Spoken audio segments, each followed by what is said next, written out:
Visos transporto priemonių kategorijos ir reikalavimai joms įgyti. Kaip gali laikyti teisės, jei nežinai, kokios kategorijos teisės nori laikyti? Nu ką, važiuojam. Nuo 15 metų gali įgyti teisę vairuoti AM kategoriją. Tai yra mopedai ir lengvieji keturračiai, kurių variklio darbinis tūris yra mažesnis kaip 50 kubinių centimetrų. Nuo 16 metų gali įgyti teisę vairuoti A1 kategoriją. Tai motociklai, kurių variklio darbinis tūris yra didesnis kaip 50 kubinių centimetrų, bet nedidesnis kaip 125 kubiniai centimetrai. Galia neviršyje 11 kW, o galios ir svorio santykis nedidesnis kaip 0,1 kW/kg. Taip pat yra triračiai, kurių galia nedidesnė kaip 15 kW. Nuo 18 metų gali įgyti teisę vairuoti A2 kategoriją. Tai yra motociklai, kurių galia nedidesnė kaip 35 kW, galios ir svorio santykis nedidesnis kaip 0,2 kW/kg ir kurie nėra kilę iš daugiau kaip 2 kartus galingesnės transporto priemonės. Ir galiausiai A kategorija. Tai triračiai, kurių galia didesnė kaip 15 kW ir motociklai. Norint įgyti teisę vairuoti A kategorijos motociklus nuo 20 metų,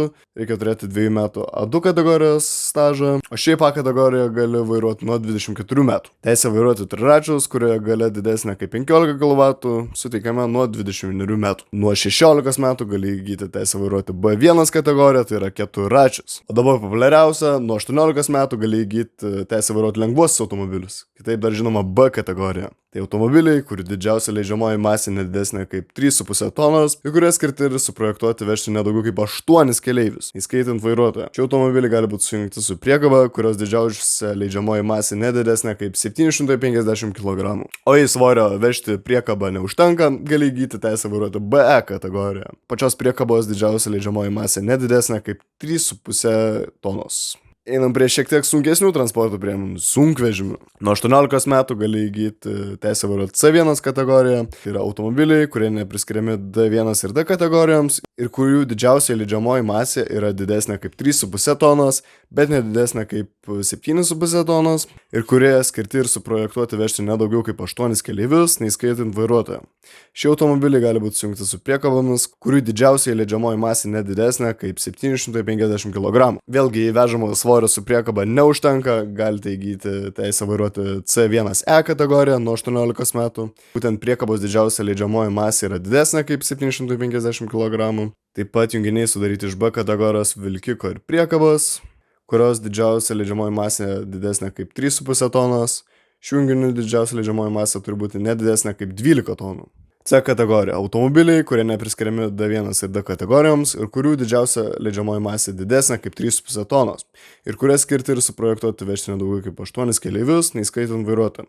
Šios kategorijos automobiliai gali būti sujungti su priekobomis, kurių didžiausia leidžiamoji masė nedidesnė kaip 750 kg.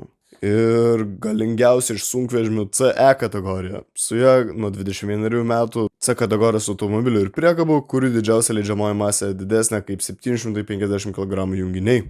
Galiausiai prieiname prie autobusų. Nuo 21 metų D1 kategorija. Automobiliai, kurie skirti ir suprojektuoti vežti nedaugiau kaip 16 keleivių, neįskaitant vairuotojo, kurie neilgesni kaip 8 metrai. Šie automobiliai gali būti sujungti su priekabomis, kurių didžiausia leidžiamoji masė nedidesnė kaip 750 kg. D1E kategorija, tai D1 kategorijos automobiliai ir priekabų, kur didžiausia leidžiamoji masė didesnė kaip 750 kg junginiai. Nuo 24 metų D kategorija. Automobiliai skirti ir suprojektuoti vežti daugiau kaip 8 keleivius, įskaitant vairuotoją. Automobiliai gali būti sujungti su priekaba, kurios didžioji leidžiamos masė nedidesnė kaip 750 kg. Ir nuo 24 metų galiausiai DE kategorija. D kategorijos automobilių ir priekabų, kurių didžiausia leidžiamoji masė nedidesnė kaip 750 kg junginiai.